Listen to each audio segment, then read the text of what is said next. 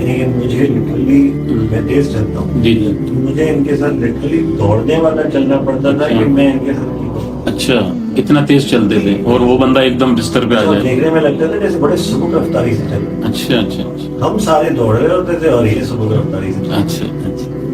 تو والدہ نے کیا آپ کو حوصلہ دیا تھا, آپ بتا رہے؟ والدہ اصل وہ دل میں لے بیٹھی تھی میرے سامنے, انہوں نے کچھ کبھی ہنستی تھی, کوئی نہیں ٹھیک ہو جائے گا, یہ آتا رہتا ہے. جب میں مجھے اٹھاتے تھے نا تو وہ پیچھے سے ایسے پھر کرتے تھے. تو مجھے میں نے کہا آپ میرے لیے دعا نہیں مانگتے. مانگتی, میں نے کہا پھر قبول تو نہیں. تو کہا کہ جس لائن میں ہم لگے ہیں ہمارے سے زیادہ آگے مریض کو دکھ والے کو تو ان کا کام ہوگا, تو پھر ہم بھی اسی لائن میں لگے ہیں. ہمارا اتنا بڑا دکھ نہیں ہے, بڑا ہو جائے بڑے گاؤں, چھوٹا سا ہمارا گاؤں بھی ہو جائے, اس سے مجھے حوصلہ پڑا. اچھا, اس کیفیت سے کب نکلے آپ باہر؟ 6 مہینے بعد؟ 6 مہینے تو لگ گئے, سال لگ گیا تھا. پہلی جاب آپ نے کب کی؟ جاب ملازمت. اچھا, یہ تو 1993 میں کیا, ابھی شروع ہوئی. محکمہ اوقاف میں رہتا ہے. اچھا, اس سے پہلے کیا تھا ذریعہ معاش, کوئی شادی کا؟ نہیں, وہ مسجد میں میں خطیب امام تھا اور پڑھاتا تھا جامعہ نظامیہ میں. اچھا, وہ آپ اس دن بتا رہے تھے کہ اتنی 1000 تنخواہ تھی, وہ اتنی رہی کہیں, میں نے آپ کا کلپ دیکھا تھا. یہ اوقاف سے ہی ملتی تھی, وہ تو آخر میں 20,000 تھی جب میں نے چھوڑا ہے. اچھا, ابھی جو مجھے ملتی ہے وہ 15,000 ہے. ہاں, یہ آپ ذکر کر رہے تھے 15,000 کہ میں تو اس میں گزارا کر لیتا ہوں. وہ صاف ہی سارے پریشان ہو گئے, تو آپ نے جھولی میں دکھایا یہ دیکھو پیسے, خدمت کرتے تھے. تنخواہ تو میری اتنی ہے. اچھا, کب آپ نے چھوڑی تھی یہ ملازمت میں؟ 3 سال پہلے. تو کیوں چھوڑ دی؟ وہ تو انہوں نے کہا کہ آپ ناموس رسالت پر بات نہیں کر سکتے. اچھا, میں نے کہا ٹھیک ہے, میں نے اپنے یہاں. پھر انہوں نے آئے, ان کے بندے صوبائی خطیب آئے, انہوں نے کہا کہ آپ کو پینشن بھی دینے کے لیے تیار ہے اور آپ کا بیٹا بھی بھرتی کریں گے اور پوری پینشن سے مراد پوری تنخواہ ملے گی کیونکہ ہم معذور ہوئے. میں نے کہا نہیں چاہیے, کچھ بھی نہیں چاہیے. اچھا, یہ ممتاز قادری کا واقعہ ہوا, آپ نے بتایا کہ آپ پیر حسنات کے پاس روز جاتے تھے, پتہ نہیں ہفتے میں جاتے تھے. روز بھی نہیں جاتے تھے, ہفتے بھی نہیں جاتے.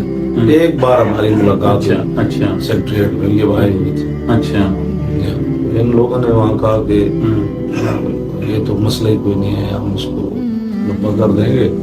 یہ بھی تھے, صوبائی وزیر بھی تھے, سیکرٹری بھی تھے, آئی جی پنجاب بھی تھے, سارے تھے. پیر افضل صاحب بھی تھے ہمارے, ادھر سرکاری علماء بھی تھے. یہ تو کوئی مسئلہ نہیں ہے. وہ جو آپ کا شرف دور میں یہاں تھا وہ آئی جی رانا مقبول, وہ ہنس کے نا وہ شعر پڑھ رہا تھا کہ جی آپ کو ہر بندے با خدا دیوانہ شب با محمد ہوشیار, یہ شعر ہمارے سامنے پڑھ رہا. جی تو اتنا حساس مسئلہ ہے, ہمارے اندر بیش کے رسول ہے. میں نے نہیں بولا, پھر مجھے ان کو کوشش کی, میں نے کہا میں بول پڑا تو سب کی بیچاروں کی پریشانی ہو جائے گی. میں ان کو ایسے دیکھتا تھا, وہ پاؤں ہاتھ آنکھیں نیچے کر لیتے تھے سارے.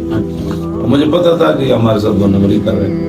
اچھا, وہ پیر حسنات صاحب کا یہ کہنا تھا کہ ہم اس کو لٹا دیں گے. نہیں, ہاں ان کا بھی کہنا تھا, ساتھ جتنے تھے وہ بھی, اور ان کا یہ بھی کہنا تھا کہ یہ وزارتیں بعد میں پہلے لاسن کے کارڈ پر. آپ کو کیسے اندازہ ہوا کہ 2 نمبری کر رہے ہیں؟ فراست المومن کی فراست سے بچوں, اللہ کے نور سے. آپ یہ بتائیں کہ عربی کا آپ کو عبور ہے, فارسی آپ نے علامہ اقبال کو گھول کے پیا ہوا ہے, دیگر کتب بھی پڑھی, کہاں اتنا ٹائم ملتا تھا آپ کو, اس طرف کیسے آیا؟ علامہ اقبال سے روشناس جو آپ وہ ان کے کلام سے, اس کی کیا وجہ بنی؟ ابھی میں پڑھتا تھا نا, وہ میری کتاب پر لکھا ہوا ہے کہ میں نے کلیات اقبال 1983 میں خرید لی تھی. اچھا, فارغ تو میں 88 میں ہوا. اچھا, اس کا مطلب یہ ہے کہ ابھی میں ابتدائی کلاسوں میں تھا. تو کیا ایسی چیز تھی جو اقبال کی طرف کھینچ کے لے گئی؟ مجھے بھی نہیں پتا, اقبال کی روح نہیں ہمیں کھینچا ہے. کوئی پڑھنے والا, میرا کلام تو مرد تو ہو نا, واہ واہ سبحان اللہ. صحیح بات ہے. مثلا جو شاعر کا تصور ان کے ذہن میں تھا ایسا ہونا چاہیے. تو مقصد یہ ہے کہ آپ کو کسی نے پڑھایا یہ؟ نہیں. کون پڑھانا؟ فارسی آپ نے کس سے پڑھی؟ فارسی تو وہیں پڑھی نا مدرسے میں. خود ہی سمجھا ان کے کلام کو؟ یا خود ہی, یا وہ میاں عبدالرشید صاحب نے جو ان کا ترجمہ کیا, جہاں کسی لفظ کی مشکل آتی تو میں دیکھ لیتا. اس کے لیے مجھے فارسی کی ڈکشنریاں بھی بڑی خریدنی پڑی. اچھا اچھا. آپ کو پتہ ہے جس قوم کے اندر اردو کا رواج نہ ہو فارسی کا رواج کیسے؟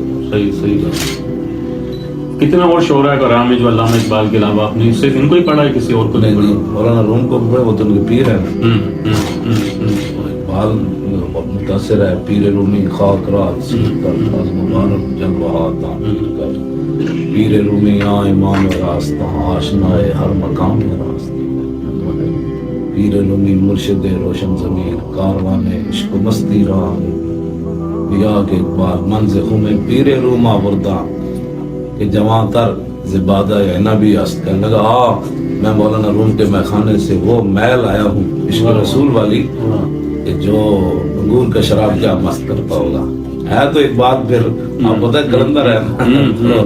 مولانا صاحب وہ عمران خان تو کہتا ہے کہ ان کی پیرنی معرفت میں ان سے بھی آگے مولانا روم سے. آپ نے سنا ہوگا اس میں کیا؟ اچھا میں اصل ان لوگوں کی باتیں یہ تو ایسی باتیں کرتے ہیں بدل دیکھیں اس کی عقل دیکھیں. نہیں اس کو شریعت کو طریقت کے معاملات نہیں الجھنا چاہیے.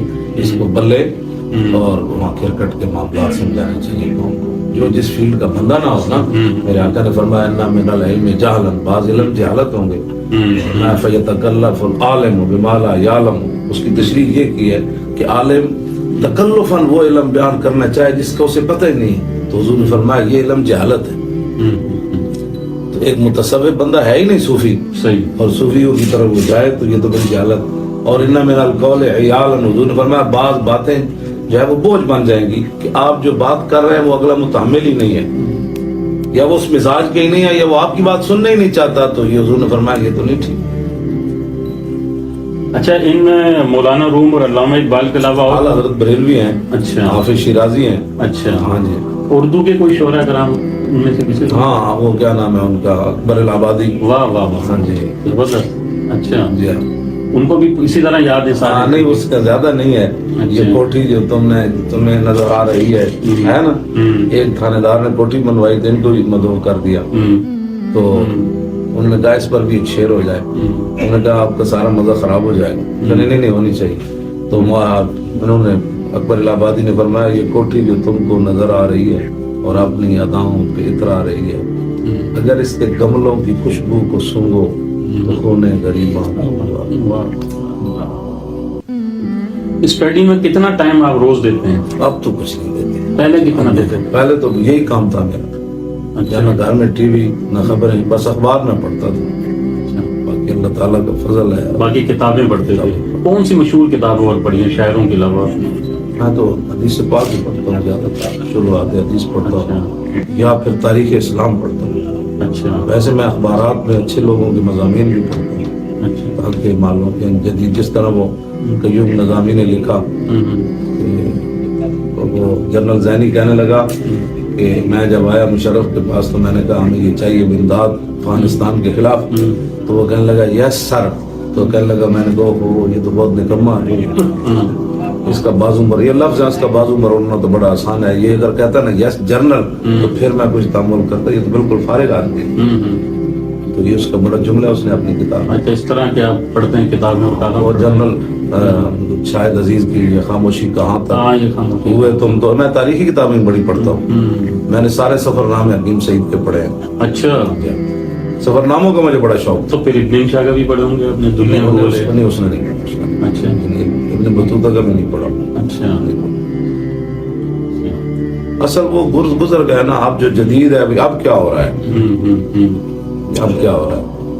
مفتی احمد یار خان صاحب کے سفر نامے لوگوں نے سارے پڑھے. اور بھی اس میں یہ ہوتا ہے کہ وہ بندہ ساتھ ساتھ چلتا ہے. اس ملک میں پہنچا, پھر ایئرپورٹ پر پہنچا, پھر ایسا لگتا ہے وہاں خود گھوم کے آیا ہے. اچھا یہ بتائیں تاریخ اسلام آپ نے پڑھی, کس اسلامی جو شخصیت ہے اس سے آپ متاثر ہیں؟ جو سپہ سالار تھے جو سارے نور علی نور ہیں. ہاں سب. لیکن حضرت خالد